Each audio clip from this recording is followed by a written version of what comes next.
my office has received correspondence from the public about the standards of dress and appearance of uniformed personnel.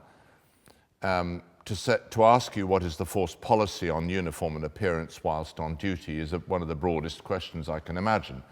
But could you just say something that would satisfy the questioner here in terms of the standards that you require when perhaps on or even off duty? Thank you, Commissioner. In general terms, we are very proud of the uniform that we wear.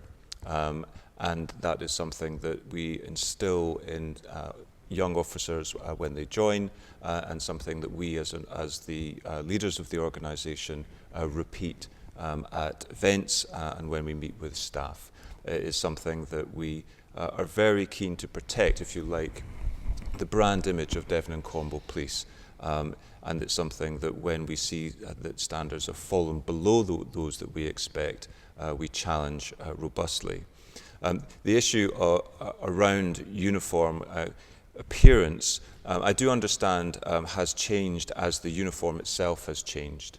So the public perception of those who wear the protective vests when on patrol for their own safety, as well as some of the other aspects of the uniform and protective equipment, I do understand has given a different appearance to the public. These have been necessary changes to improve the safety to our officers and staff, and over time I'm sure is something that people will become more and more used to. In relation to wearing of hats, it is an issue that I've repeatedly returned to, and is one that is trying to manage the immediacy of getting out of a vehicle and speaking to a member of the public with the appearance of a standard of uniform. We expect our staff, where they are issued with the helmet or hat, to wear them when they are in the public view, and that's something that we consistently repeat where we need to. But I do understand that there are occasions when it's not appropriate.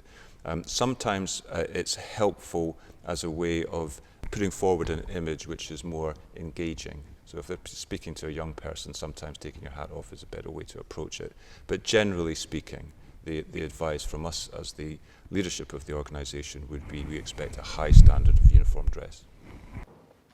Thank you. And I would add in my understanding also that, of course, it's quite frequent that your officers are operating alone, and that sense of or need for protection is all the more real.